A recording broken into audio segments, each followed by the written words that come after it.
أعوذ بالله من الشيطان الرجيم بسم الله الرحمن الرحيم كلا إن كتاب الأبرار لفي عليين وما أدراك ما عليون كتاب مرقوم يشهده المقربون إن الأبرار لفي نعيم على الأرائك ينظرون تعرف في وجوههم نظرة النعيم يسقون من رحيق مختوم ختامه مسك وفي ذلك فليتنافس المتنافسون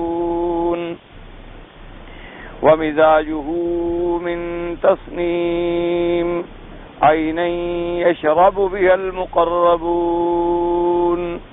قال المؤلف والمفسر رحمه الله تعالى أدام النفع بعلومه وعلومكم في الدارين آمين إلى أن قال كتاب مرقوم يشهده المقربون وهم الملائكة. قاله قتادة رحمه الله تعالى. اب مفسر رحمۃ اللہ علیہ سورۃ المطففین کی ان آیات مبارکہ پر اپنے ارشاد بیان فرما رہے ہیں کہ کتاب مرقوم، کہ ان کے نام اعمال کے بارے میں کہ وہ علیین میں ہوں گے، اور ایسی کتاب میں جس پہ مہر لگا دی گئی ہے، اور مقربون وہاں موجود ہوں گے، یا تو ان کی نگرانی میں ہوں گے یا وہ ان کو دیکھیں گے۔ حضرت قتادہ فرماتے ہیں مقربون سے مراد جو ہیں وہ اللہ کے فرشتے ہیں۔ وقال الاوفی عن ابن عباس یشہدہ من کل سماء مقربوها، اور ایک قول مبارک حضرت ابن عباس سے یہ بھی آیا ہے کہ ہر آسمان میں جو اللہ کے مقرب فرشتے ہیں وہ سب ان کو دیکھیں گے۔ تو اصل میں ایک حدیث مبارک میں تفصیل آئی ہے جس سے یہ دونوں اقوال جمع ہو جاتے ہیں۔ اس کے اندر یہ تفصیل مبارک آئی ہے کہ جب مومن کی ارواح جو ہیں ان کو فرشتے قبض کرنے کے بعد لے جاتے ہیں تو ہر آسمان پر اللہ کے ملائکہ اس کا استقبال کرتے ہیں، اور ہر آسمان پر ملائکہ اس کی مشایعت کرتے ہیں۔ مشایعت کا معنی ہوتا ہے یعنی ساتھ جاتے ہیں احترام میں۔ جیسے کہ ہمیں حکم ہے، حضور صلی اللہ علیہ وسلم نے ارشاد فرمایا ہے کہ جب بھی تم کوئی جنازہ دیکھو تو کھڑے ہو جاؤ اور اس پر نماز پڑھو، اور نماز پڑھنے کے بعد پھر جنازے کو کندھا دو، اور اس کے بعد پھر قبر تک ساتھ جاؤ۔ اور یہ بھی سنت ہے کہ قبر پر پہنچنے کے بعد اس وقت تک نہ بیٹھیں جب تک کہ وہ جنازہ رکھ نہ دیا جائے، بلکہ بعض روایات میں تو یہ آتا ہے کہ جب تک کہ وہ لحد میں نہ اتار دیا جائے سب کھڑے رہیں۔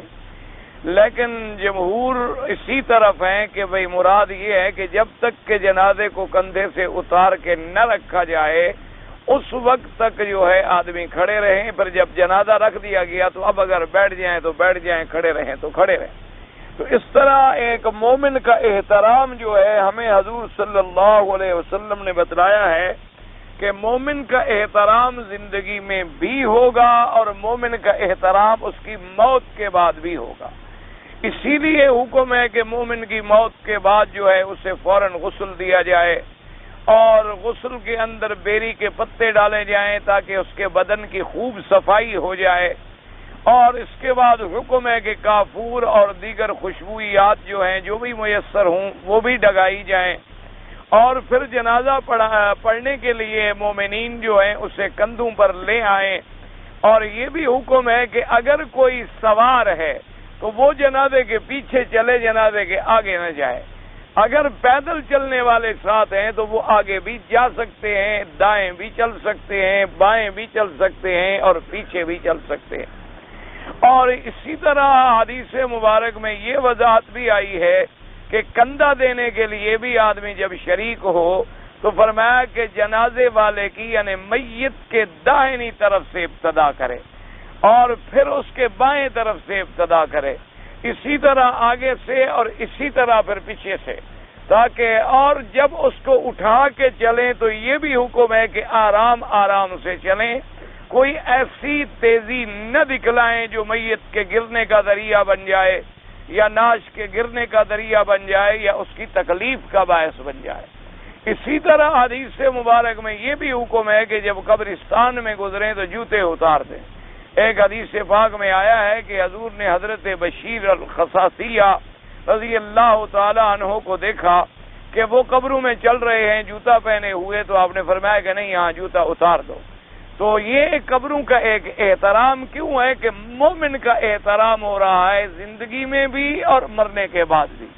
اور اسی طرح جیسے زندگی میں احترام ہے کہ جب آپ مومن پہ جائیں تو آپ کہیں السلام علیکم ورحمۃ اللہ وبرکاتہ، اسی طرح میت مرنے کے بعد بھی ان کا اکرام ہے کہ جب آپ قبرستان پہ گزریں تو کہیں السلام علیکم یا دار قوم مؤمنین انا انشاء اللہ بکم لاحقون انتم السابقون ونحن الاثر، اور ان کے لیے مغفرت کی دعائیں کریں کہ اللہ تبارک و تعالی ان کی قبروں کو نور سے بھر دیں اور اللہ تبارک و تعالی ان کی قبروں کو باغ جنت کا ٹکڑا بنا دیں۔ اسی طرح حتیٰ کہ حضور صلی اللہ علیہ وسلم نے گو یہ مسئلہ اختلافی ہے بعض ائمہ کے نزدیک کہ بعض ائمہ فرماتی ہیں کہ قبر پر جنازے کی نماز جو ہے وہ جائز ہے۔ امام ابو حنیفہ رحمۃ اللہ علیہ فرماتے ہیں کہ یہ حضور صلی اللہ علیہ وسلم کی خصوصیت تھی، کیونکہ حضور پاک کا دعا مانگنا اور حضور پاک کا کسی کی مغفرت کے لیے اپنے اللہ کے آگے عرض کرنا، چونکہ ایک حدیث مبارک میں یہ لفظ بھی آئے ہیں کہ حضور پاک نے فرمایا یہ قبور جو ہیں یہ اندھیروں سے بھری ہوتی ہیں اور میں اللہ سے امید کرتا ہوں کہ اللہ میری دعا سے ان کی قبروں کو روشن کر دیں گے۔ تو اس لیے امام صاحب رحمۃ اللہ علیہ فرماتے ہیں کہ وہ حضور پاک کی خاصیت تھی، لیکن باقی ائمہ فرماتے ہیں کہ نہیں، قبر پر چونکہ ایک دفعہ حضور پاک نے نماز پڑھی ہے تو لہذا نماز پڑھنا جو ہے جنازے کی وہ جائز ہے۔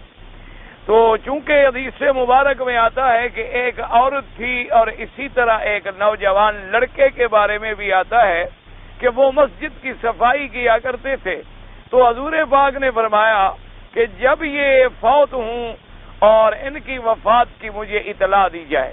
اتفاق کی بات یہ ہے کہ بعض روایات میں ہے کہ وہ دوپہر کا وقت تھا اور حضور آرام کے لیے لیٹ گئے تھے، چونکہ قیلولہ جو ہے دوپہر کو کھانے کے بعد تھوڑا سا لیٹنا یہ بھی سنت ہے محمد مصطفیٰ صلی اللہ علیہ وعلا آلہ واصحابہ وسلم تسلیما کثیرا کثیرا کی۔ تو صحابہ نے مناسب نہ سمجھا کہ حضور کے آرام میں خلل دیا جائے، تو انہوں نے نہ بتلایا۔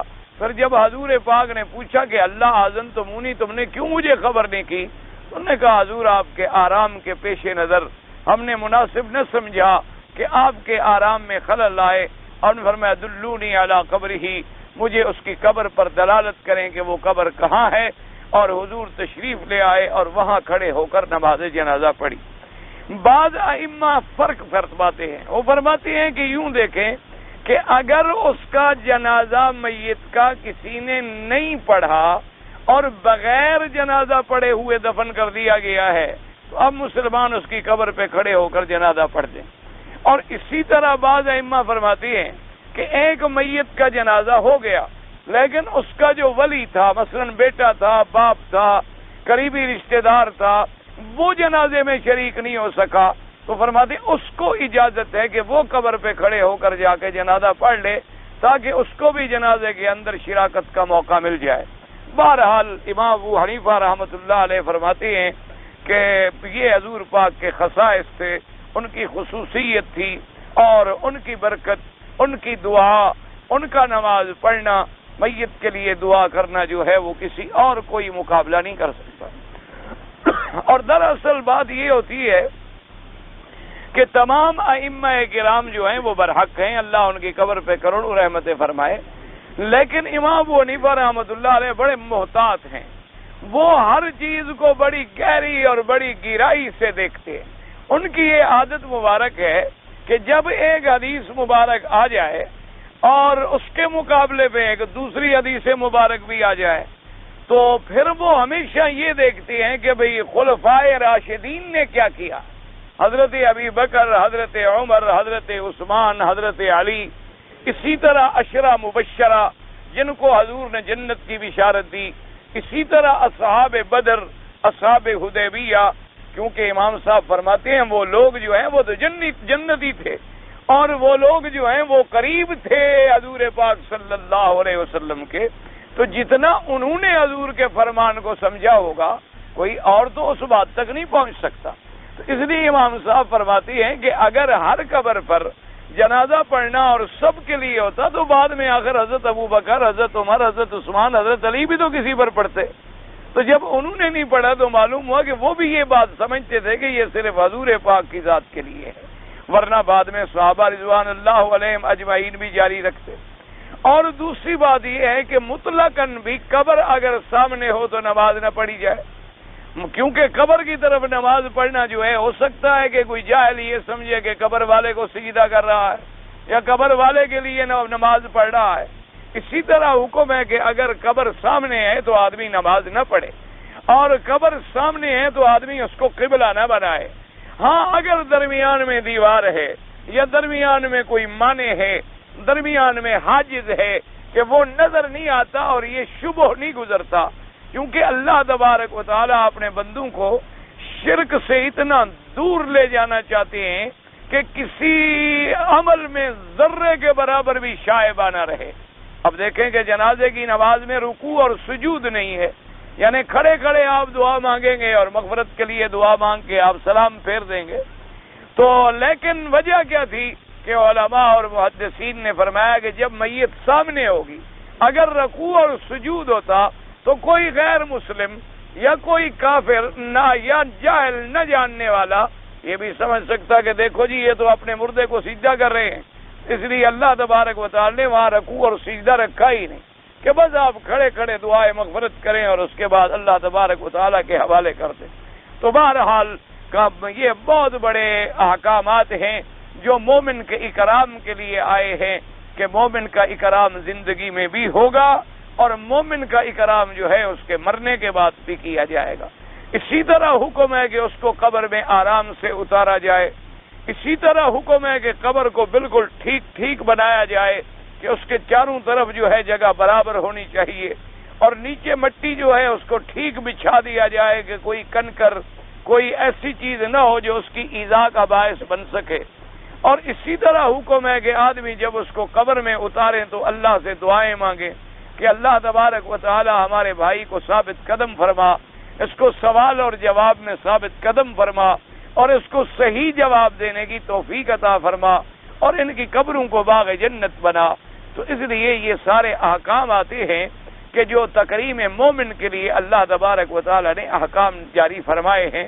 اللہ تبارک و تعالی آپ کو بھی اور ہمیں بھی ان احکام پر عمل کرنے کی توفیق عطا فرمائے۔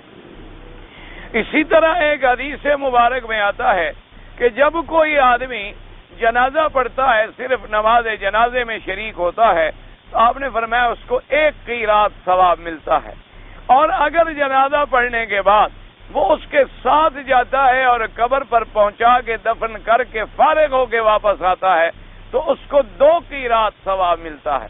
اور صحابہ نے جب پوچھا کہ 2 قیراط یا قیراط سے مراد کیا ہے، ورنہ قیراط تو کہتی ہیں درہم کا 12واں حصہ، یا بعض علماء نے فرمایا قیراط کہتی ہیں 1 دینار کا 20واں حصہ، لیکن حضور نے فرمایا اس قیراط سے مراد جبل احد پہاڑ ہے، یعنی اتنا بڑا ثواب آپ اللہ پاک ان کو عطا فرماتے ہیں۔ جب حضرت ابن عمر رضی اللہ تعالی عنہما کو یہ حدیث مبارک پہنچی تو آپ نے فوراً بی عائشہ صدیقہ رضی اللہ تعالی عنہا کی خدمت میں آدمی بھیجا اور پوچھا کہ یا امہات المومنین یہ حدیث مبارک جو ہے آپ نے بھی سنی ہے، ٹھیک ہے؟ انہوں نے کہا صدق ابو ہریرہ۔ بی عائشہ نے فرمایا ہاں ابو ہریرہ نے سچ فرمایا ہے، یہ صحیح حدیث ہے محمد مصطفیٰ کی صلی اللہ علیہ وسلم۔ تو حضرت عبداللہ ابن عمر نے بڑی حسرت سے فرمایا کہ فقد فرطنا قراریط کثیرا، کہنے لگے بھی ہم نے تو بڑے ثواب قراری ضائع کر دیے کہ ہم تو جنازہ پڑھ کے چلے جاتے ہیں اور قبر تک ہم نہیں پہنچاتے۔ اور جیسے آج کل حال ہے کہ کوئی رشتہ دار ہو تو شاید آدمی یعنی اس لیے نہیں کہ ثواب حاصل ہوگا، اس لیے کہ برادری تانا نہ دے کہ بھی قبر تک نہیں آیا تھا، یا کوئی دوست ہوگا یا کوئی بڑا آدمی مر جائے، کوئی بڑا آدمی، کوئی دولت والا، کوئی پیسے والا، کوئی عہدے والا، کوئی کرسی والا مر جائے تو پھر جو لوگ نہ جاننا چاہتے ہوں وہ بھی چلے جاتے ہیں، اور چاہے وضو نہ بھی ہو تب بھی جنازے میں کھڑے ہو جاتے ہیں. لوگ دیکھیں کہ بھئی اس کو بھی بڑی محبت تھی، اور قبر تک بھی پہنچیں گے. لیکن مجال ہے کوئی آدمی ناواقف کے لیے قبر تک چلا جائے، یا کوئی آدمی کسی غریب کے جنازے کو کندھا دے کر قبر تک پہنچا دے کہ میں اتباع کروں سنت محمد مصطفیٰ کی صلی اللہ علیہ وعلی آلہ واصحابہ وسلم تسلیما کثیرا کثیرا. تو اصل ثواب تو ملتا وہی ہے جو عمل آدمی خالص اللہ کی رضا کے لیے کرے، جس میں کوئی ذاتی غرض نہ ہو، جس میں کوئی سمعت نہ ہو، جس میں کوئی ریا نہ ہو، اور جس میں کوئی چیز خلاف سنت نہ ہو، عین سنت کے مطابق ہو. تو اس لیے ہر مسلمان کو چاہیے کہ کبھی نہ جاننے والے جنازے کو بھی کندھا دے دے. جیسے کہ بعض علماء نے اور بعض اللہ کے اولیاء نے، جیسے کہ بعض لوگوں نے نقل فرمایا کہ ہارون الرشید بادشاہ کا ایک بیٹا تھا، اور وہ بہت بڑا اللہ کا ولی تھا. اس نے اپنے باپ کو نصیحت لکھی. وہ بہت دور چلے گئے تھے اور مسافری میں وفات فرما گئے.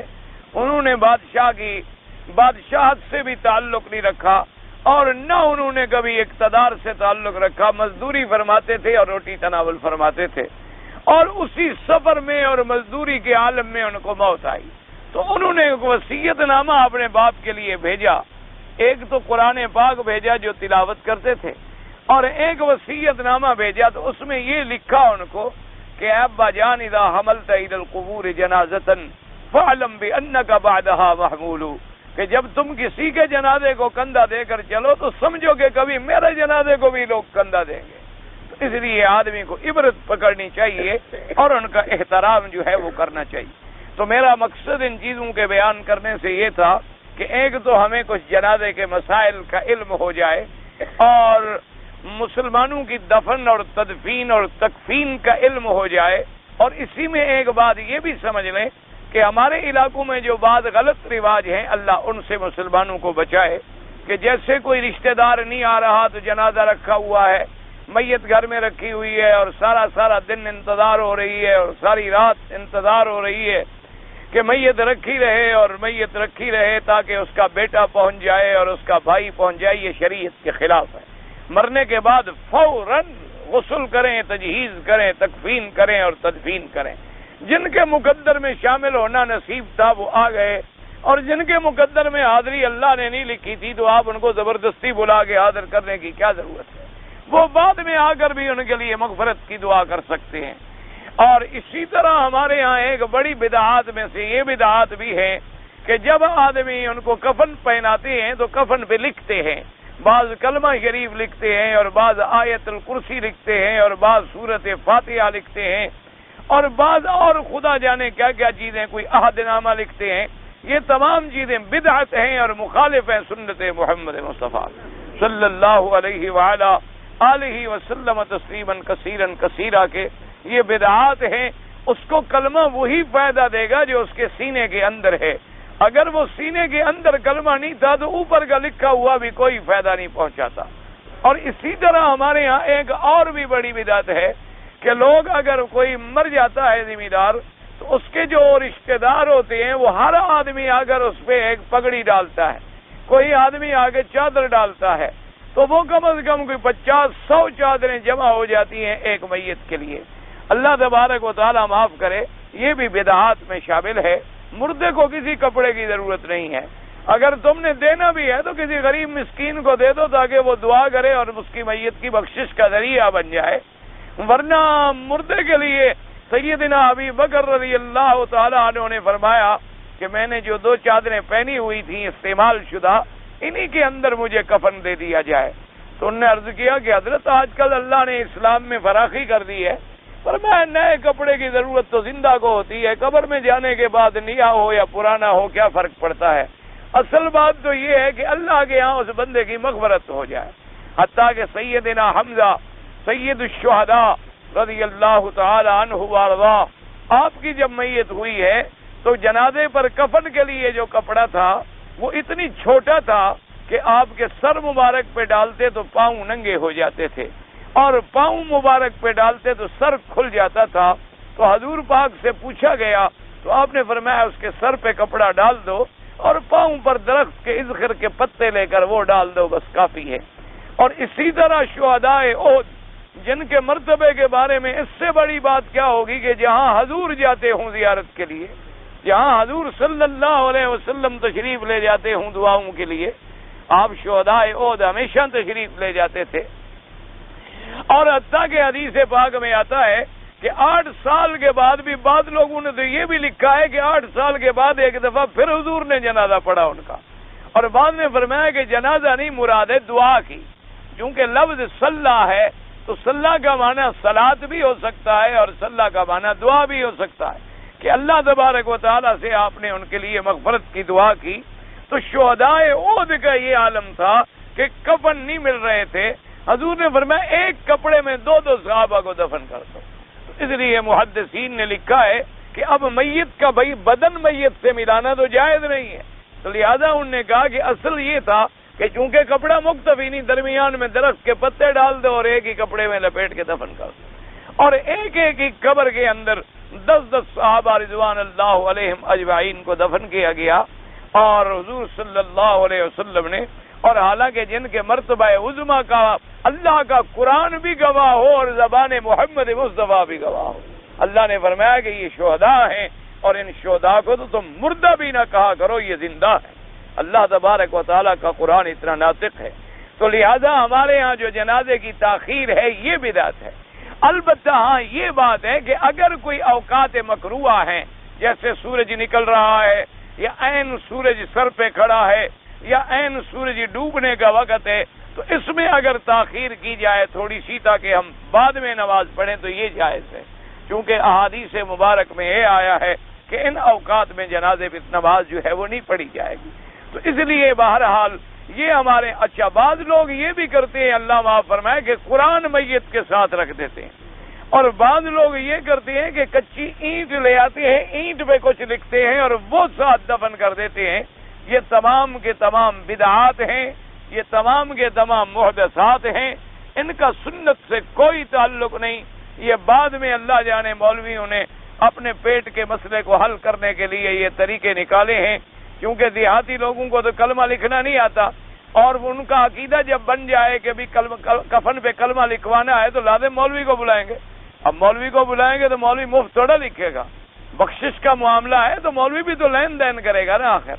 حالانکہ اللہ تبارک و تعالی معاف فرمائے یہ ساری چیزیں بدعات ہیں، ان کا شریعت سے کوئی تعلق نہیں ہے۔ جیسے اسی طرح جو فرقہ قادیانی یا کافر فرقہ ہے، انہوں نے تو باقاعدہ فیس رکھی ہوئی ہے کہ بھئی اتنے پیسے دو گے تو بہشتی مقبرے میں دفن ہوگا، اور اتنی پیسے نہیں دو گے تو جہاں مرضی ہے پھینک دو، مرے جہاں مرے دفع ہو جائے۔ حالانکہ وہ تو ویسے جہنمی ہے، جب نام بہشت رکھ دینے سے تو کوئی بہشتی نہیں بن جاتا۔ کسی کا نام آپ روشن دین رکھ دیں تو وہ دین کو تھوڑا روشن کر دے گا، نماز ہی نہ پڑھتا ہو نام روشن دین ہو۔ کسی کا نام آپ رکن الدین رکھ دیں اور اس نے کبھی قرآن ہی نہ دیکھا ہو تو نام رکھنے سے کیا ہوتا ہے؟ زنگی کو کافور کہہ دیں اور کافور کو زنگی کہہ دیں تو نام رکھ دینے سے کوئی تبدیلی واقع نہیں ہوتی۔ کتنے لوگ ہیں جن کا نام حضور کے نام پہ محمد رکھا جاتا ہے، لیکن ان کو نہ اسلام کا تعلق ہے، نہ ان کو کوئی دین سے درد ہے، نہ ان کو اتباع رسول صلی اللہ علیہ وسلم سے کوئی تعلق ہے۔ کتنے لوگ ہیں جن کے نام بڑے عجیب عجیب حضرت موسیٰ پیغمبر پہ رکھے گئے، جن کے نام حضرت عیسیٰ پیغمبر پہ رکھے گئے، حضرت زکریا کے نام پہ رکھے گئے، حضرت یحییٰ کے نام پہ رکھے گئے، حضرت یوسف علیہ السلام کے نام پہ رکھے گئے، لیکن عمل ایک بھی نہیں ہے پیغمبروں والا، تو نام رکھ دینے سے کیا ہوتا ہے؟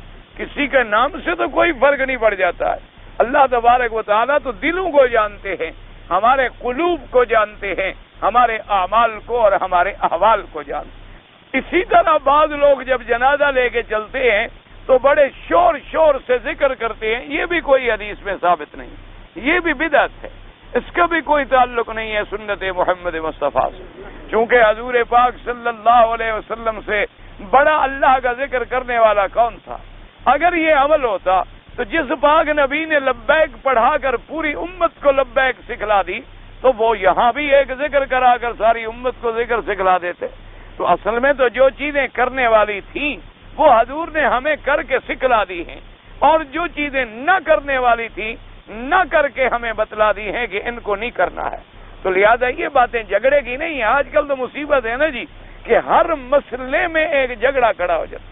آپ کہتے بھی کفن پہنے لگا جی دیکھا وہاں بھی بس اس کا تو کوئی دنیا میں علاج نہیں ہے. بس اس کا علاج دعا ہے کہ اللہ تبارک و تعالی ہدایت دے دے, اللہ دلوں کو کھول دے اور اللہ دلوں میں دین کی بات ڈال دے اور سمجھنے کی توفیق عطا فرمائے. ایک آدمی حدیث بیان کر رہا ہے, قرآن بیان کر رہا ہے, چھوڑو کیا جی, یہ تو بات جو فاتحہ کے بھی قائل نہیں ہے, درود کے بھی قائل نہیں ہے, یہ تو بابا خیرات کے بھی قائل نہیں ہے, یہ تو ہیں وہابی, یہ تو منکر ہیں. اب اس کا تو دنیا میں کوئی علاج ہے.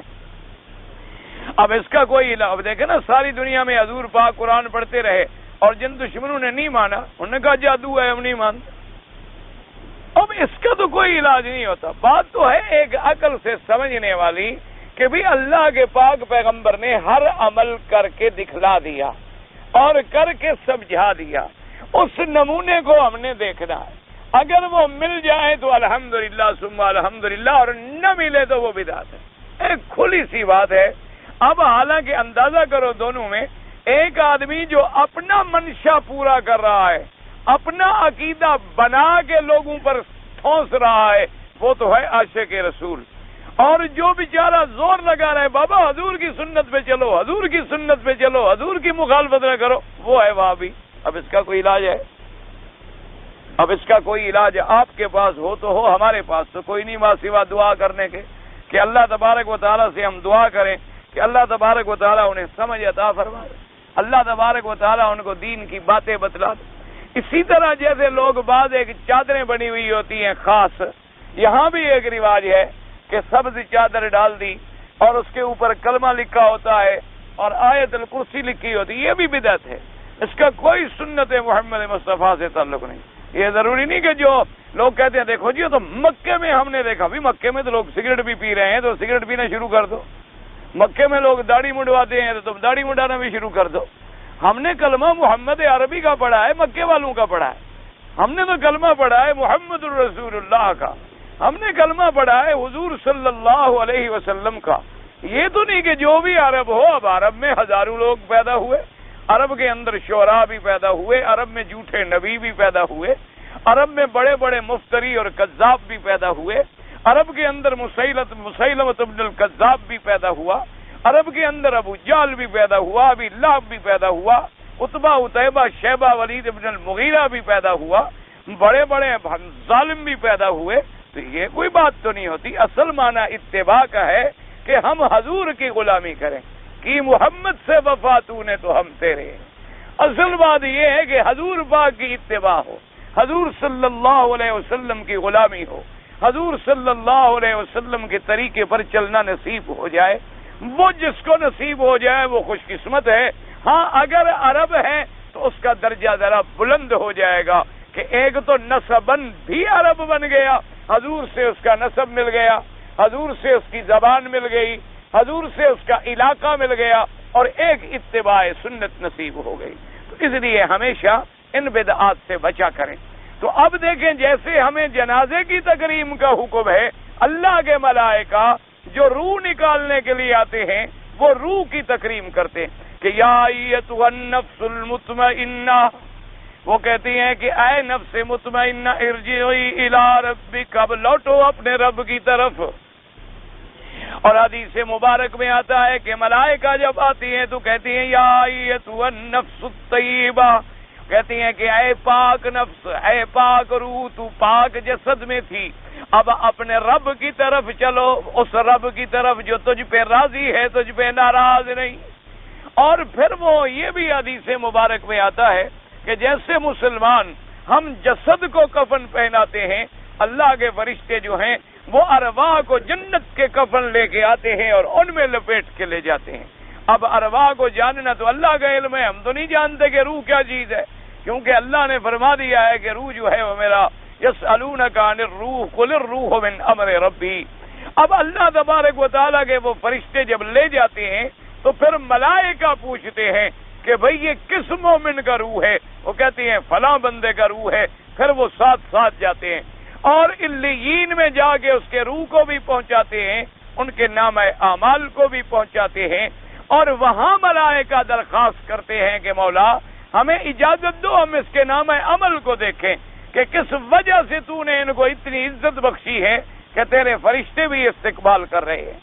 اور خوش نصیب تو وہ لوگ ہیں کہ جن کے جنازے میں اللہ کے 70,000 فرشتے اترے۔ یہ مرتبہ بھی ملا ہے تو صحابہ کو ملا ہے رضوان اللہ علیہم اجمعین۔ اور بھی اللہ کے اولیاء پر فرشتے آتے ہوں وہ تو ہم نہیں جان سکتے، وہ تو بات یہ تھی کہ حضور نے دیکھ لیا اور فرما دیا اور ہمیں علم ہو گیا، ورنہ تو ملائکہ تو آخر دنیا میں بھرے ہوئے ہیں۔ آپ قرآن پڑھ رہے ہیں، ملائکہ اوپر کھڑے ہیں، اسی طرح ملائکہ حافظہ ہیں، اسی طرح ملائکہ کرامن کاتبین ہیں، تو اسی طرح کوئی بڑی بات نہیں۔ اللہ تبارک و تعالی یہ نعمت جو ہے دوسروں کو بھی نصیب فرما دے، تو اس لیے فرمایا یشہدہ المقربون۔ اور مقربون کون ہیں؟ قال قتادہ الملائکہ، اس سے مراد جو ہے اللہ کے ملائکہ ہیں۔ حضرت ابن عباس رضی اللہ تعالی عنہ نے ذرا زیادہ وضاحت فرما دی، فرمایا مقربو کل سماء، یعنی آسمان میں جو ملائکہ مقربین ہیں وہ جو ہیں وہ اس کے لیے حاضر ہوتے ہیں یا مشاہدہ کرتے ہیں، کیونکہ یشہدہ کا لفظ جو ہے دونوں معنوں کو محتمل ہے، یا تو وہ حاضر ہوتے ہیں یا معنی حاضر ہونے کا نہیں، معنی مشاہدہ کرنے کا ہے، اس کے نام اعمال کا مشاہدہ کرتے ہیں۔ لیکن اللہ تبارک و تعالیٰ کے حکم سے دعا بھی کیا کریں جب رحمت کی بات آئے کہ اللہ پاک ہمارا ایمان پہ خاتمہ فرما دیں، اور اللہ تبارک و تعالیٰ ہمیں حسن ختام نصیب فرمائیں، کیونکہ میرے آقا نے فرمایا انما الاعمال بالخواتیم، کہ اعمال کی دار و مدار ہوگا اور شام کو کافر ہوگا، شام کو ایمان والا ہوگا اور صبح کو کافر ہوگا۔ یہ تو دور ایسا ہے، آپ دیکھ لیں پوری دنیا میں کہیں عیسائیت کی مشینری حرکت میں ہے، کہیں ہندو کی مشینری حرکت میں ہے، اور جو غریب لوگ ہیں مسلمان جو بھوکے مر رہے ہیں ان کو پیٹ بھرنے کے بدلے میں مسلمان ہونے سے کافر بنایا جا رہا ہے۔ لاکھوں لوگوں کو ہندو بنایا گیا، لاکھوں لوگوں کو عیسائی بنایا گیا، لاکھوں لوگوں کو اسلام کے راستے سے ہٹایا گیا۔ اللہ تبارک و تعالی ہمارے حال پہ رحم فرمائے۔ اور ایک مسلمان ہے جو خواب غفلت میں پڑا ہے۔ مسلمان بھی کوئی عجیب قوم ہے، بس اللہ رحم فرما دے۔ ہر آدمی کو اپنی دوڑ لگی ہوئی ہے کہ میں نے دولت کتنی کمائی ہے اور میں نے دولت کتنی کمائی، یعنی ایمان سے کہیں ایک محلے میں اگر ایک مسجد ہو یا 2 مسجدیں ہوں، اور ایک محلے کی آبادی 1000 آدمی کی ہے یا 2000 آدمی کی ہے، تو 2 مسجدوں کو آباد رکھنا بھی کوئی مشکل ہے ایمان سے۔ یعنی اگر ہر آدمی 1000 آدمی سال کے اندر اگر 1000 روپیہ ایک گھر خرچ کرتے تو مسجد کبھی خراب ہو سکتی، کبھی مسجد غیر آباد رہ سکتی۔ یعنی آپ جائیں مسلمان ملکوں میں، بہت خوش نصیب ہیں وہ ملک مسلمانوں کے جہاں مسلمانوں کو اللہ نے یہ جذبہ دیا ہے کہ مسجدیں آباد ہیں، مسجدیں معمور ہیں، مسجدیں بنی سنوری ہوئی ہیں، اور بہترین قاری قرآن پڑھ رہے ہیں، اور نماز کے وقت باقاعدہ جماعت ہے۔ ورنہ مسجدیں تو نواخواں ہیں، آپ جائیں یعنی آپ گاڑیوں میں بسوں میں سفر کریں، روڈ کے کنارے پر آپ کو سینکڑوں مسجدیں ملیں گی، لیکن اندر جائیں نہ پانی ہے وضو کے لیے، نہ نماز پڑھنے کے لیے کوئی پرچہ ہے، کسی میں اتنی گھاس کھڑا ہے، کسی میں اتنی مٹی پڑی ہوئی ہے، کوئی دیوار ٹوٹی ہوئی ہے اور گری ہوئی ہے کہ ڈر کے مارے آدمی اندر داخل ہو کے نماز نہیں پڑھ سکتا ہے، اور کہیں نماز پڑھنی ہو جب پانی نہیں ملتا وضو ہی نہیں کرتا، غریب کرے کیا، کیسے نماز پڑھے بیچارہ؟ اب دور پانی موجود ہے، جب وہ دور جاتا ہے تو پھر نماز بھی وہی پڑھ لیتا ہے، مسجد اسی طرح ویران کی ویران رہ جاتی ہے۔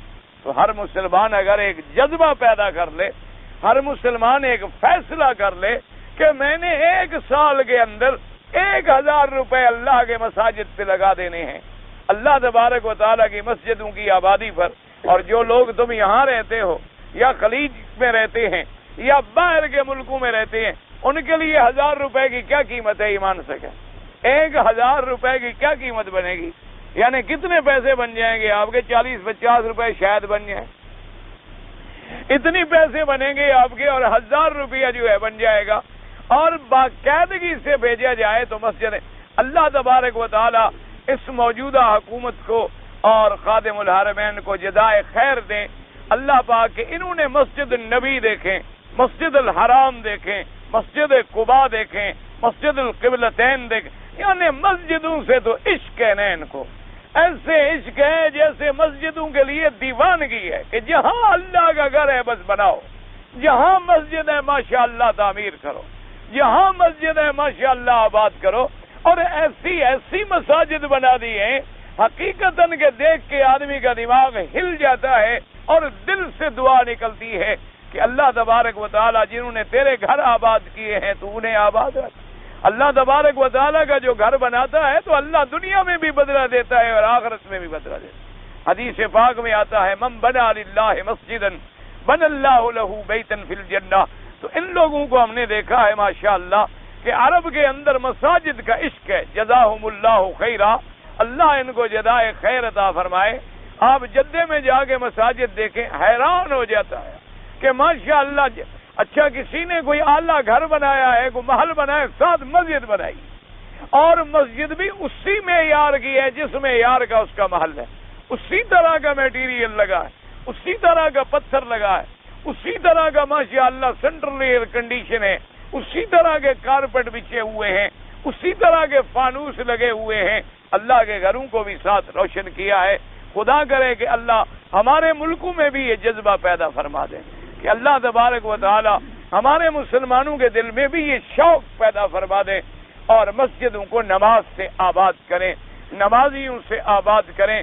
اپنے اپنے محلوں میں جب جائیں تو کام کریں، دین کے لیے دوڑیں، دین کے لیے بھاگیں اور دین کے لیے وقت لگائیں۔ اگر آپ کو 1 گھنٹہ ملتا ہے 1 گھنٹہ لگائیں، آپ کو 10 منٹ ملتے ہیں وہ 10 منٹ ہی لگا لیں، آپ کو 5 منٹ کی فرصت ہے، دین بتلا دینا تو بڑا آسان ہے۔ ممکن ہے تیری زبان سے بات نکلے اور دوسرے پر اللہ اثر کر دے اور اللہ تبارک و تعالیٰ اس سے بھی کام لے لے اور اللہ تجھ سے بھی کام لے لے۔ تو اس لیے فرمایا کہ یشہدہ المقربون، کہ مقرب جو ہیں ہر آسمان کے۔ اب فرماتے ان الابرار لفی نعیم ای یوم القیامت ہم فی نعیم مقیم وجنات فیہا فضل عظیم۔ اللہ پاک نے فرمایا کہ ابرار جو ہیں وہ جنت میں، یعنی یہ آخرت میں، یہ ساری باتیں جو ہیں آخرت کی ہیں، لیکن یہ بات یاد رکھیں کہ مرنے کے بعد جو ہے، جیسے میں نے عرض کیا، مومن کے لیے قبر سے ہی آرام شروع ہو جاتا ہے، جیسے کافر کے لیے قبر سے ہی سختی شروع ہو جاتی، لیکن احوال زیادہ آخرت کا بیان کیا جاتا ہے، کیونکہ دنیا جو ہے وہ دار العمل ہے اور آخرت جو ہے وہ دار الجزا ہے۔ فرمایا ان الابرار لفی نعیم، کہ ابرار جو ہیں وہ نعیم نعمتوں میں ہوں گے۔ فرمایا کیا مطلب؟ یعنی یوم القیامت ہم فی نعیم مقیم، قیامت والے دن وہ ہمیشہ والی نعمتوں میں ہوں گے۔ وجنات فیہا فضل عظیم، اور ایسے باغ جنتوں میں ہوں گے جس میں اللہ کا فضل ہی فضل اور رحمت ہی رحمت ہوگی۔ علی الارائک ینظرون وہی السرر تحت الحجال، ینظرون کی نمانا ینظرون فی ملکہم وما آتاہم اللہ من الخیر والفضل الذی لا ينقضی ولا یبید۔ اللہ نے فرمایا علی الارائک ینظرون، کیا معنی؟ وہ تختوں پہ ہوں گے، وہ ایسے تخت جو پردوں کے نیچے بنائے جاتے ہیں۔ اریکہ، ارائک جمع اریکہ کی ہے۔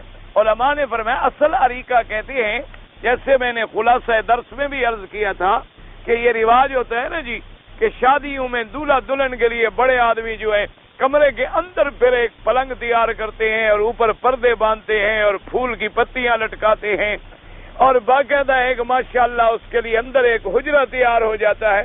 تو ایسے پلنگوں پہ بیٹھے ہوں گے اور ینظرون دیکھتے ہوں گے۔ مفسرین نے فرمایا کہ 2 قول ہیں، کیا دیکھتے ہوں گے؟ ینظرون فی ملکہم، اللہ نے جو ان کو ملک دیا ہوگا، جو جنت دی ہوگی، جو رقبہ دیا ہوگا، جو باغ دیے ہوں گے، ان کو دیکھیں گے، نعمتوں کو دیکھیں گے، ایسی نعمتیں کہ لا یبید ولا یفنا، جو نعمتیں کبھی ختم نہیں ہوں گی اور کبھی فنا نہیں ہوں گی، کیونکہ وہ تو جنت کی نعمتیں ہیں ہمیشہ رہنے والی، تو وہ ان کو دیکھ دیکھ کے خوش ہو رہے ہوں گے۔ علی الارائک ینظرون، ایک، اور دوسرا معنی وکیل معنی علی الارائک ینظرون الی اللہ عز وجل۔ بعض علماء نے فرمایا کہ یہ بھی ترجمہ ہے کہ وہ اپنے رب کی طرف دیکھتے ہوں گے، یعنی ان کو اللہ کی رؤیت نصیب ہوگی۔ هذا مقابل لما وصف به أولئك الفجار كلا إنهم عن ربهم يومئذ لمحجوبون وذكرنا هؤلاء أنهم يباحون النظر إلى الله عز وجل وهم على سررهم وفرشهم کہ کافروں کو اللہ اپنی دیدار سے محروم کر دیں گے، لیکن مومن جو ہے ان کو دیدار نصیب ہوگا اور وہ اپنے پلنگوں پہ ہوں گے، اپنے تخت پہ ہوں گے اور وہیں بیٹھے بیٹھے بھی اپنے پروردگار کی زیارت کریں گے۔ كما تقدم في حديث ابن عمر رضي الله تعالى عنهما أن أدنى أهل الجنة منزلة لمن ينظر في ملكه مسيرة 1000 سنة يرى أقصاه كما يرى أدناه وإن أعلاه لمن ينظر إلى الله عز وجل في اليوم مرتين۔ حضرت ابن عمر رضی اللہ تعالی عنہما فرماتے ہیں، فرمایا ان ادنى اہل الجنت منزلۃ، کہ جو جنت والوں میں سب سے چھوٹے درجے کا جنتی ہوگا، فرمایا اس کو اللہ اتنا ملک دیں گے کہ 2000 سال تک دیکھتا رہے، اتنا تو ملے گا ادنا کو، جو ادنا جنتی ہوگا۔ اور فرمایا پھر اللہ اس کے لیے ایسے آسان کر دیں گے کہ 2000 سال کی مسافت کا جو رقبہ ہے اس کو آخر بھی ایسے نظر آئے گا جیسے پہلا نظر آئے، سب آپ سامنے ہو، سب اس کے اللہ سامنے کرے۔ اور فرمایا وَإِنَّا اعلیٰ درجتاً، اور جو اعلیٰ درجے کا جنتی ہے، فرمایا ينظر الى اللہ مرتين، اس کو اللہ اپنی زیارت دن میں 2 دفعہ نصیب کریں گے۔ تو اس کا تو اتنا بڑا مرتبہ ہوا نا، جو اپنے مالک کو دیکھے گا، جو اپنے پروردگار عالم کو دیکھے گا۔ تو فرمایا کہ یہ حدیث مبارک پہ گزر چکی ہے، تو اس لیے بعض مفسرین نے فرمایا کہ علی الارائک ینظرون کے 2 اما ینظرون فی ملکہم وَإِمَّا يَنظُرُونَ إِلَى اللَّهِ عَزَّ وَجَلَّ۔ ویسے اگر غور کریں نا جی، تو اللہ کا کلام بڑا جامع ہوتا ہے۔ اللہ کا کلام جو ہے قرآن پاک بڑا جامع معنی تام اور ایسا جملہ ہوتا ہے کہ سارے اقوال کو مشتمل ہوتا ہے۔ کیا معنی؟ اپنے ملک کو بھی دیکھیں گے، اپنے رب کو بھی دیکھیں گے، اپنے نعمتوں کو بھی دیکھیں گے اور اپنے پروردگار عالم کی بھی زیارت کریں گے، کیونکہ اللہ تبارک و تعالیٰ نے تو لفظ میں پابندی نہیں لگائی نا کہ کیا دیکھیں گے۔ اللہ نے فرمایا علی الارائک ینظرون، تو ینظرون الی ھذا وینظرون الی ھذا، اپنے ملک کو بھی دیکھیں گے اور اپنے پروردگار عالم کی بھی زیارت کریں گے۔ اور جیسے ہم انشاءاللہ آگے جا کے پڑھیں گے، اگلی آیات میں یہ بھی آئے گا کہ مومن جو ہیں ان کو جنت کے جھروکوں میں سے جہنم بھی دکھلائی جائے گی، اور جو کافر دنیا میں ان کے ساتھ ٹھٹھا اور مخول کرتے تھے وہ ان کو دیکھ کے وہ بھی ہنسیں گے مومن، لہذا ان کو بھی دیکھیں گے۔ تو لہذا لفظ جو ہوتا ہے قرآن پاک میں وہ اتنی عام ہوتا ہے، اتنی تام ہوتا ہے، اتنی جامع ہوتا ہے، اتنی معنی ہوتا ہے کہ تمام اقوال کا احاطہ کر لیتا ہے۔ اس لیے فرمایا علی الارائک ینظرون، وقولہ تبارک و تعالی تعرف فی وجوہہم نظرۃ النعیم۔ اللہ تبارک و تعالی نے فرمایا کہ قیامت میں ای تعرف اذا نظرت الیہم فی وجوہہم نظرۃ النعیم، صفت الطرافۃ والحشمۃ والسرور والدعۃ والریاست مما هم فیہ من النعیم العظیم۔ اللہ نے فرمایا مومن جب تو ان کو دیکھے گا قیامت میں، اذا نظرت الیہم فی وجوہہم، جب تو ان کے مومنین کے چہرے کو دیکھے گا، ان کے چہروں پہ خوشی ہوگی، ان کے چہروں پہ سرور ہوگا، ان کے چہروں پہ مسرت ہوگی، ان کے چہروں پہ عظمت کی جھلک ہوگی کہ اللہ نے کیسی کیسی نعمتیں دی ہیں۔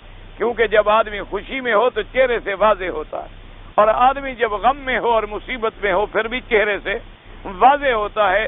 انسان کا یہ چہرہ جو ہے یہ بھی اس کے لیے گواہ ہوتا ہے، جیسے مجرم بھی اپنے چہروں سے پہچانے جاتے ہیں اور مومن بھی اپنے چہروں سے پہچانے جاتے ہیں۔ تو فرمایا قیامت میں ایسے خوش ہوں گے۔ وَقَوْلُهُ تَبَارَكَ وَتَعَالَى يُسْقَوْنَ مِن رَّحِيقٍ مَّخْتُومٍ، أي يُسْقَوْنَ مِن خَمَرٍ مِّنَ الْجَنَّةِ وَالرَّحِيقُ مِنْ أَسْمَاءِ الْخَمَرِ۔ اللہ نے فرمایا ان کو جنت کے شرابوں میں سے پلایا جائے گا۔ تو رحیق کہتا ہے کہ جنت کے شرابوں کے ناموں میں سے ایک نام ہے کہ اللہ ان کو جنت میں شراب دیں گے، لیکن یاد رکھو وہ شراب طہور ہوگی، اصل میں تو اللہ پاک اپنے بندے کو بدلہ دیتے ہیں نا. اب دنیا میں مرد کے لیے ریشم حرام ہے، اللہ قیامت میں ریشم دیں گے. دنیا میں مرد کے لیے سونا حرام ہے، اللہ قیامت میں جنتیوں کو سونے کے کنگن پہنائیں گے، سونے کے چاندی کے اور موتیوں کے جڑاؤں سے زیور پہنائے جائیں گے. دنیا میں اللہ نے شراب خبیث ام الخبائث کو حرام کر دیا، اللہ قیامت میں اس کا بدلہ شراب حلال عطا فرمائے. اللہ نے دنیا میں زنا حرام کر دیا، ہر عورت کی طرف نظر مارنا حرام کر دیا. تو جن لوگوں نے ایمان پہ قائم رہے اللہ ان کو قیامت میں حوریں عطا فرمائیں گے اور ایسا ایسا بدلہ عطا فرمائیں گے کہ یہ دنیا کی نعمتیں مقابلہ کیا کر سکتی. یہ تو عارضی چیزیں ہیں، ان کا تو کوئی تصور ہی نہیں ہے. اس لیے فرماتے ہیں کہ رحیق جو ہے وہ نام ہے. قال ابن مسعود ابن عباس مجاہد الحسن وقتادہ ابن زید قال الامام احمد حدثنا حسن قال حدثنا زهير عن سعد بن المحاصر الطائي نتيجة بن سعد الأوفي عن أبي سعيد الخدري رضي الله تعالى عنه وراه قد رفعه إلى النبي صلى الله عليه وسلم قال أيما مؤمن سقى مؤمن شربة ماء على زماء سقاه الله تعالى يوم القيامة من الرهيق المختوم وأيما مؤمن أطعم مؤمنا على جوع أطعمه الله من ثمار الجنة وأيما مؤمن كسى مؤمنا ثوبا على أرى كساه الله من خضر الجنة. اس حدیث پاک میں آتا ہے حضرت ابی سعید خدری رضی اللہ تعالی عنہ نے روایت فرمائی ہے، رفعہ الی النبی صلی اللہ علیہ وسلم، یعنی مرفوع فرمایا حضور پاک نے کہ جو بندہ دنیا میں کسی پیاسے کو پانی پلائے اللہ قیامت والے دن اس کو جنت کے رحیق المختوم سے پلائیں گے. یعنی کوئی آدمی پیاسا تھا، پیاس سے بس تکلیف محسوس کر رہا تھا، آپ جلدی دوڑے پانی بھرا اور اس کو پلا دیا. اللہ فرماتے ہیں اس کا بدلہ ہم دیں گے، تمہیں جنت کی شرابیں پلائیں. اور فرمایا اسی طرح کوئی مومن کسی بھوکے کو کھانا کھلا دے، کہ ایک بھوکا ہے بیچارہ گھر میں بیٹھا ہے، غریب ہے، مسکین ہے، اس کے گھر میں کچھ نہیں پکائے، اس نے اپنے گھر سے پکایا اٹھایا اور پہنچا دیا. فرمایا اللہ نے کہ قیامت میں ہم تمہیں جنت کے کھانے کھلائیں گے، جنت کے پھل کھلائیں گے. اور فرمایا اسی طرح ایما مومن کسا مومنا علی ارن، اگر میرا مومن بندہ کسی مومن کو دیکھے کہ وہ غریب ننگا ہو رہا ہے، کپڑے نہیں ہیں، پھٹے پرانے میلے ہیں، ان کو کپڑا پہنا دے، اللہ اس کو قیامت میں جنت کے لباس میں سے لباس پہنائیں گے بدلے میں. اس لیے اللہ تبارک و تعالیٰ اس کو پورا پورا بدلہ عطا فرمائیں. اس لیے کوشش کیا کریں. مسلمانوں کوئی تکلیف نہیں ہے، ہر آدمی کے پاس 10 20 جوڑے ہوتے ہیں. آپ نے جو پہن لیا ہے کچھ پرانا ہو گیا ہے، اگر آپ وہ غریب کو دے دیں گے تو اس کا تو سال گزر جائے گا. اگر آپ کے گھر میں 10 کھانے پک رہے ہیں، ایک غریب کو آپ کھلا دیں گے تو کوئی فرق نہیں پڑے گا. اب یعنی نعوذ باللہ اب ایسے دور میں ہم آ گئے ہیں کہ بڑے بڑے امیر لوگوں کے گھر میں کھانے پکتے ہیں اور وہ گٹر میں پھینک دیے جاتے ہیں، وہ باہر آگے ڈبوں میں پھینک دیے جاتے ہیں، ان کو لپیٹ کے سڑکوں پہ ڈال دیا جاتا ہے بیماریاں پھیلانے کے لیے، لیکن کسی غریب کے منہ میں نہیں ڈالے جاتے. انا للہ و انا الیہ راجعون. اسی طرح آپ دیکھ لیں کہ ایک آدمی کے گھر میں الماریوں کی الماریاں کپڑوں سے بھری ہوئی ہیں اور ساتھ کے گھر میں بچے جو ہیں وہ بیچارے پہننے کا کپڑا نہیں رکھتے ہیں، لیکن اس کو توفیق نہیں ہوتی کہ میں نیا نہیں دے سکتا، اپنا پہنا ہوا تو ان کو دے دوں جو آپ نے پہن لیا ہے. اور دے گا کب؟ جب پھٹ جائے گا، جب پرانا ہو جائے گا، جب گل جائے گا، جب سڑ جائے گا، اس میں بدبو پھیل جائے گی. اب دیکھے گا کہ بالکل قابل تو رہا نہیں، چلو یار کوئی فقیر کو دے دو. اللہ تبارک و تعالیٰ تو دلوں کو جانتے ہیں، تمہارے اعمال کو جانتے ہیں. کم از کم تم اپنے لیے جو پسند کرتے ہو اپنے بھائی کے لیے بھی وہی چیز پسند کرو. اگر تم نے 6 مہینے پہن کر اپنے غریبوں کو بھیج دیا تو وہ تو خدا جانے 2 سال اسی کپڑے میں گزار لیں. اللہ تبارک و تعالیٰ ہر مسلمان کو یہ توفیق عطا فرمائے تو کوئی آدمی ہاتھ اٹھا کے بھیک نہ مانگے کبھی. اور اس کے بعد فرماتے ہیں وقال ابن مسعود رضی اللہ تعالی عنہ فی قوله تعالی ختامہ مسک اے خلطہ مسک، یعنی اس کی مہر جو ہے وہ لگائی، یا مسک مانا ملونی ہوگی. ختم وقالوا فی وصیب اللہ علیہ الخمر وکان آخر شیء جعل فیہا مسک ختم بمسکن. فرماتی ہیں کہ اللہ پاک نے ان کے شراب جو ہیں ان کو بھی پاک بنا دیا ہے، ان کی مہر جو ہے وہ بھی مشک کی ہوگی اور اس کا ختم جو ہے وہ بھی مشک کا ہوگا. وَقَذَا قَالَ قَتَادَةُ وَالضَّحَاكُ وَقَالَ إِبْرَاهِيمُ الْخِتَامُ الْعَاقِبُ، یعنی اس کا خاتمہ جو اچھا تھا تو آگے مل بھی اچھی چیز رہی ہے. وقال ابن جرير حدثنا ابن حميد قال حدثنا يحيى بن واضح قال حدثنا ابو حمزه عن جابر بن عبد الرحمن بن ثابت عن ابي الدرداء رضي الله تعالى عنه ختامه مسك قال شراب ابيض مثل الفضه یختمون به شراب، یعنی وہ آخر میں جو شراب ان کو دیا جائے گا ایسے ہوگا جیسے چاندی کا رنگ ہوتا ہے.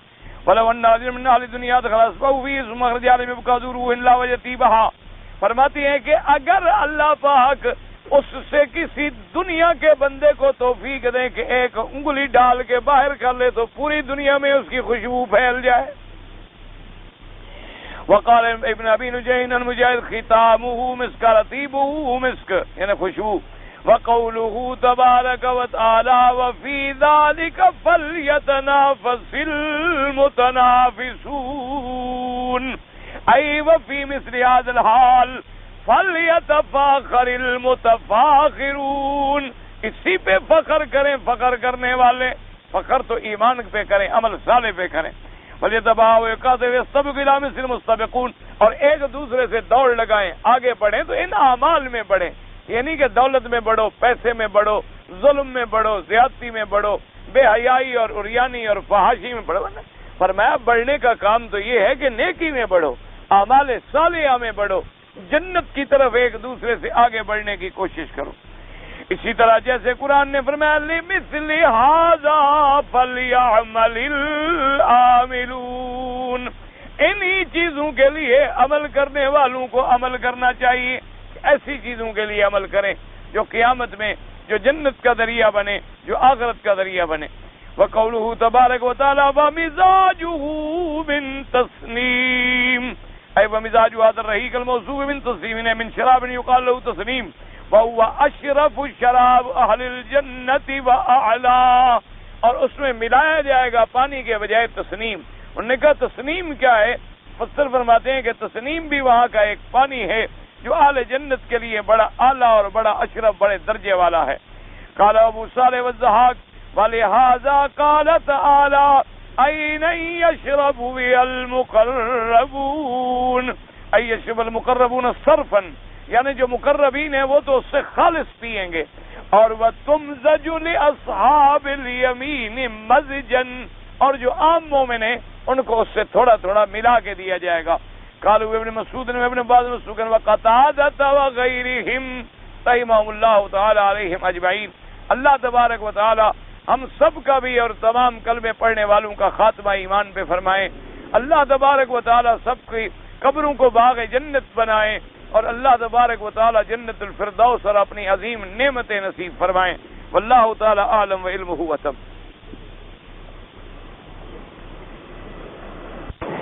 کہتے ہیں جی کہ غیر مسلم سے اگر ہم مسجد کی تعمیر کا کام لیں تو جائز ہے، کوئی بات نہیں. مزدور ہے، مزدور سے مزدوری کرانے میں کیا ہے؟ کوئی مزدور ہو، مزدور مسلمان ہے، مزدور غیر مسلم ہے، کوئی ایسی بات نہیں. اور ویسے بھی یہ تجربہ ہے کہ بعض مقامات پر ایسا بھی ہوا ہے کہ جب غیر مسلموں کو ایسی چیزوں کے مشاہدہ کرنے کا موقع ملا تو ان کو اسلام کی دولت نصیب ہو گئی.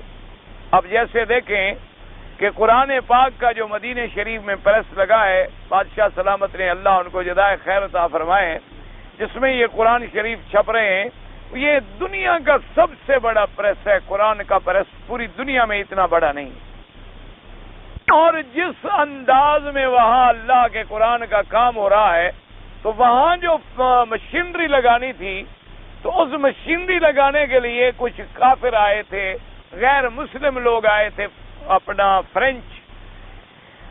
انہوں نے جب دیکھا کہ مسلمان کو اپنی کتاب کا اتنا احترام ہے کہ اتنا قیمتی کاغذ، اتنی چھپائی، اتنی لکھائی، ایک ایک حرف پر کمیٹی بیٹھی ہوئی ہے کہ کہیں زبر غلط نہ ہو، زیر غلط نہ ہو، کہیں اس کا خط عثمانی کے طرز سے کوئی طرز غلط نہ ہو جائے. اور پھر جو ٹکڑے بچ جاتے ہیں ان کے لیے ایک خاص مشین لگائی گئی ہے، اس میں وہ ڈالے جاتے ہیں جو اس کو جلا کے راکھ بنا کے فضا میں ملا دیتی ہے کہ پاؤں میں نہ آئیں. تو انہوں نے جب دیکھا تو کئی لوگ جو تھے وہ مسلمان ہو، کئی لوگ جو تھے وہ اسلام قبول کرائے. اللہ تبارک و تعالی نے ان کا ذریعہ بنا دیا اسلام قبول کرنے. تو اس لیے بہرحال کافروں سے لین دین کرنا یا معاملات کرنا یا ان سے کسی کام میں مزدوری لینا تو کوئی بات نہیں. حضرت سلیمان علیہ السلام نے جب بیت المقدس کی تعمیر کرائی ہے تو جنات ہی تو تعمیر کرتے رہے سارے. تو جنات جو تعمیر کرتے تھے وہ سارے کے سارے مسلمان تو تھے نہیں. اسی لیے تو اللہ پاک نے ان کو وفات کے بعد بھی کھڑے رکھا تھا کہ یہ ڈر کے ہمارے کام میں لگے رہے. تو اس لیے بہرحال اگر ان سے ایسا کام لیا جائے تو کوئی منع نہیں. لیکن موجودہ حالات میں یہ ہے کہ اگر ہمیں مسلمان ملے تو زیادہ بہتر، اس کو ہم ترجیح دیں تاکہ ہم ہر لحاظ سے فائدہ جو ہے وہ مسلمان کو پہنچے. مسلمان زیادہ محتاج ہے، زیادہ مستحق ہے، لیکن شرعاً اگر ان سے کام کرایا جائے تو کوئی منع نہیں. حضرت ادریس علیہ السلام پہلے جنت میں داخل ہو گئے ہیں تو کیا ہے، اللہ کے انبیاء حضرت عیسیٰ علیہ السلام بھی تو جنت میں بیٹھے ہیں. حضرت ادریس علیہ السلام کے بارے میں بھی روایات میں آتا ہے کہ ان کو بھی اللہ نے آسمانوں پہ اٹھایا ہے، اور اگر وہ آسمانوں پہ ہیں لیکن صحیح روایت میں نہیں ملتا تو بہرحال عیسیٰ علیہ السلام کے بارے میں تو موجود ہے. تو یہ پہلے یا بعد کے فیصلے تو اس وقت ہوں گے جب جنت کے داخلے کا مسئلہ شروع ہوگا. اب اگر اللہ تبارک و تعالیٰ اس عالم یا اس وقت سے پہلے اپنے پیغمبر کو بلا لیں، جیسے حضور پاک کو معراج کی رات میں سیر کرا دی گئی، حضور صلی اللہ علیہ وسلم جنت میں داخل ہوئے، آپ نے جنت کو دیکھا، تو یہ باتیں جو ہیں کوئی ایسی بات نہیں ہوتی کہ اگر واقعتاً اللہ کے پیغمبر داخل، آدم علیہ السلام کو سب سے پہلے کہاں رکھا گیا، یا آدم اسکن انت وزوجک الجنہ، کہ آدم اور تم اور تمہاری بیوی جو ہے وہ جنت میں رہیں. اس میں کوئی ایسے اشکال نہیں. مجھے تو سمجھ نہیں آیا کہ میں نے حضور نے فرمایا، حضرت عبداللہ ابن مسعود کی ایک حدیث ہے ترمذی شریف کے اندر کہ معراج کی رات میں جب گزرا تو مجھے فرشتوں نے کہا کہ اپنی امت کو پچھنے لگانے کا حکم دو. پچھنے کا کیا معنی ہے؟ پہلے تو اصولی بات یہ ہے کہ تم کبھی کتاب لے کر عشاء کے بعد آؤ، مجھے وہ حدیث دکھلاؤ، کیونکہ جب تک حدیث کا باب نہ دیکھا جائے، ترجمہ نہ دیکھا جائے، سیاق اور سواق نہ دیکھا جائے تو معنی سمجھ نہیں آتا. ویسے بچنے کا معنی ہوتا ہے یہ جو خون نکالنے کے لیے فسق کرتے ہیں، ہم رگ کاٹتے ہیں نا، بعض لوگ خون نکال دیا گندا اور پھر بند کر دیا، اس کو کہتے ہیں پچھنے. لیکن وہاں مراد کیا ہے؟ جب تک ساری آگے پیچھے حدیثیں نہ دیکھی جائیں تو ایسے آدمی نہیں بیان کر سکتا.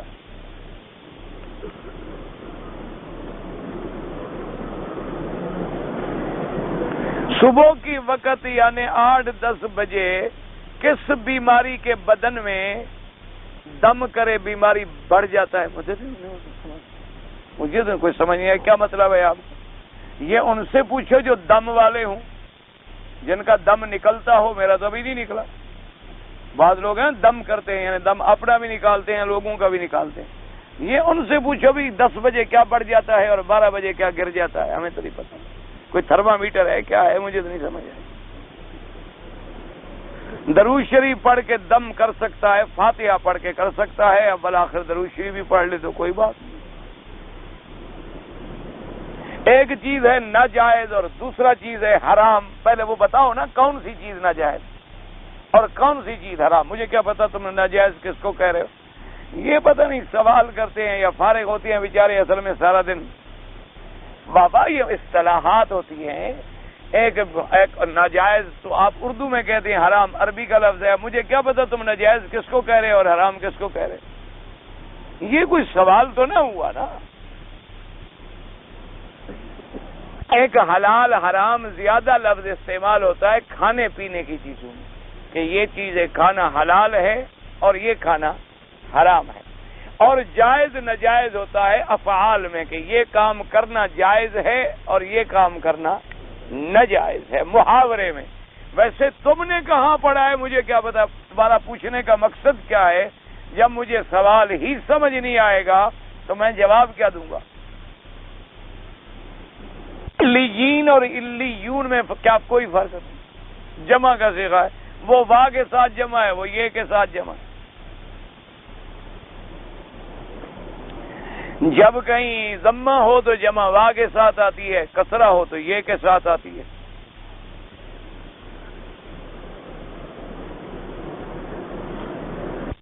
اگر دوران طواف مثلا میں طواف کر رہا تھا اور اذان شروع ہو گئی، یا مثال کے طور پر میں کوئی ذکر کر رہا تھا سبحان اللہ والحمدللہ لا الہ الا اللہ، اذان ہو گئی، تو اب اذان کا جواب، ہاں بالکل اذان کا جواب دیں، قولوا کما یقول المؤذن، وہ اذان کا جواب دینا بھی تو ذکر اللہ ہے نا۔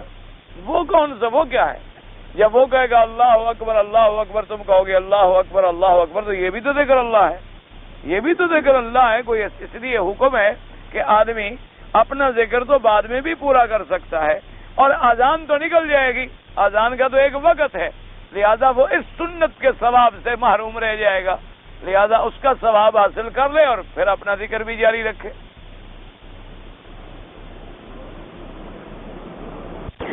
مردہ کے پاس رونے کا کوئی نقصان ہوتا ہے؟ ہاں بالکل ہوتا ہے، منع ہے۔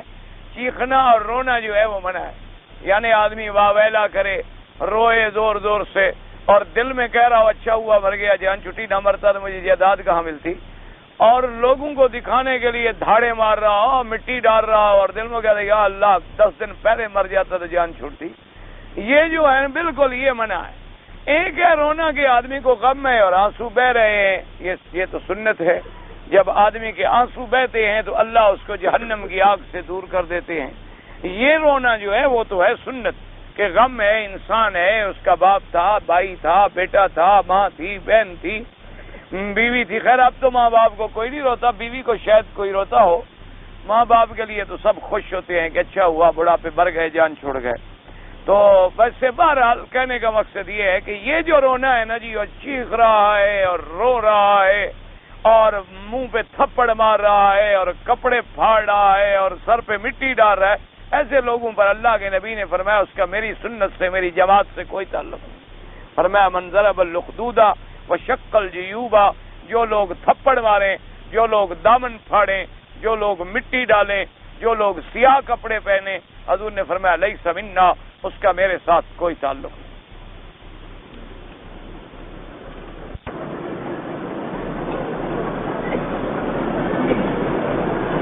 ایک آدمی ہے، اس نے آپریشن کرانا ہے، لیکن ڈاکٹر یہ کہتے ہیں کہ آپریشن میں اس کو 3 دن تک سیدھا لیٹنا ہوگا، ہلنا نہیں ہوگا، تو نماز کا کیا کرے؟ اسی طرح اشارے میں پڑھ لے، اشارے سے ادا کر لے، اب اللہ کی مرضی ہے، وہ تو مجبور ہے، اللہ تو جان رہے ہیں نا، کیا کرے غریب، اس کے تو پلے میں کچھ نہیں۔